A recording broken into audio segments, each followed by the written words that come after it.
Le syndicaliste québécois Fernand Daoust est décédé à l'âge de 93 ans. Fernand Daoust s'est impliqué pendant plus de 40 ans dans le mouvement syndical, principalement à la FTQ, avec son complice Louis Laberge. Ensemble, ils ont mené de nombreux combats pour les travailleurs, notamment lors du lockout à la presse en 1971, avec le Front commun intersyndical de 72 et lors de la grève de la United Aircraft en 74.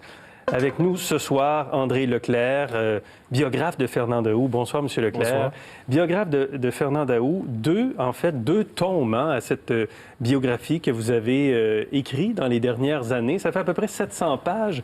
C'est dire combien il est un géant, vraiment, dans le monde syndical, une légende du monde syndical. Comment... Décrivez-nous un peu Fernand Daoust. D'abord, c'est un homme qui, par sa prestance, son élocution, impressionnait beaucoup.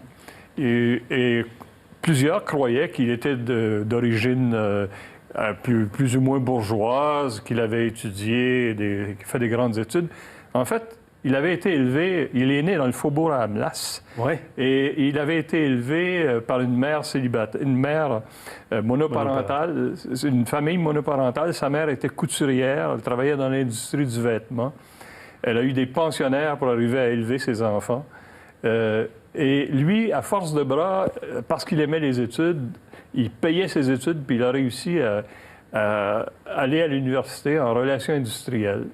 Et au sortir de ses études, il a voulu faire du syndicalisme. C'était son choix, c'était clair. Même si la plupart de ses collègues se dirigeaient du côté patronal, lui était attiré par le monde syndical. Et il a développé le syndicalisme québécois tel qu'on le connaît? Bien, quand il y est arrivé, il a participé à son évolution, mais peu à peu, il a pris de plus en plus de place à l'intérieur du mouvement.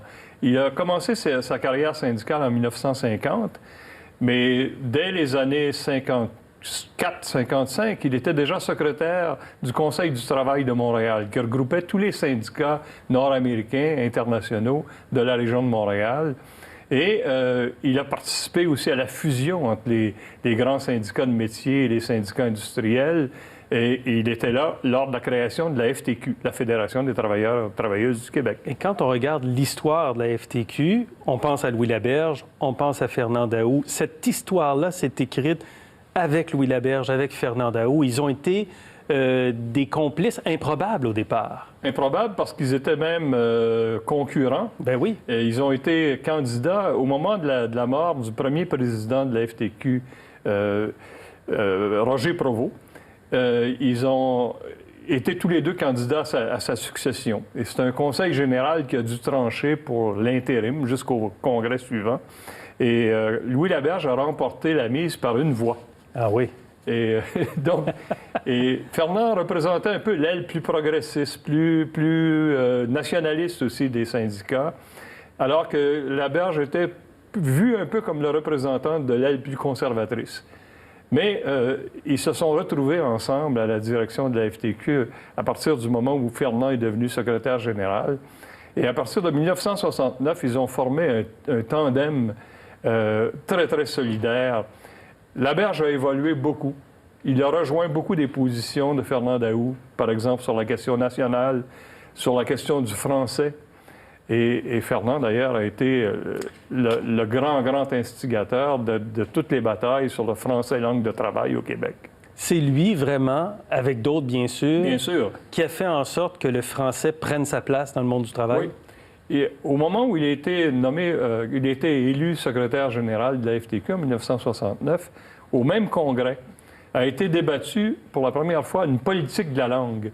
Alors que jusque-là, la FTQ était restée assez discrète sur ces questions-là. Et là, on a affirmé qu'il fallait vraiment une politique de la langue globale au Québec. Il fallait que la loi garantisse le droit de travailler en français.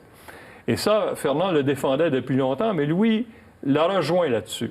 Et au congrès de 69, il y a eu cette politique adoptée, et on retrouve dans cette politique de la langue adoptée par la FTQ de grands éléments de la loi 101 qu'allait adopter plus tard le gouvernement du Parti québécois. Ouais. Parlez-nous un peu du Fonds de solidarité FTQ. Il est à l'origine du Fonds FTQ. Oui, avec Louis Laberge, bien sûr. Et Jacques Parizeau et d'autres. Jacques Parizeau et beaucoup de syndicalistes aussi, des syndicats affiliés à la FTQ. Parce que la FTQ, sans ces syndicats, ça n'existe pas. La FTQ, c'est un regroupement de syndicats. Des syndicats qui ont une grande autonomie, qui ont un fonctionnement, un mode de fonctionnement total. Mais la grande force des Laberge d'Aou, et dans la construction du Fonds de solidarité, c'est ça aussi, leur grande force, ça a été de rallier tous ces syndicats, de les faire travailler ensemble, de les unifier et de développer un rapport de force avec les forces politiques et les forces économiques du Québec, qui a permis à la FTQ de devenir un grand acteur social. Et économique. Et économique, oui, parce que le Fonds de solidarité, la FTQ, pendant toute la durée des années 70, a été confrontée à plusieurs fermetures d'usines et tentatives de relance des entreprises. On pense à l'expérience de Tricofil. Oui. Fernand Daou, d'ailleurs, a été très, très impliqué dans cette expérience. Il l'a suivi du début jusqu'à la fin. Et on en a tiré cette conclusion qu'il ne fallait pas laisser à un groupe d'hommes et de femmes rejetés du marché du travail par des entreprises qui ne se sont pas rénovées, n'ont pas fait les efforts de modernisation nécessaires. On ne doit pas laisser à ces personnes seules toute la charge d'une relance.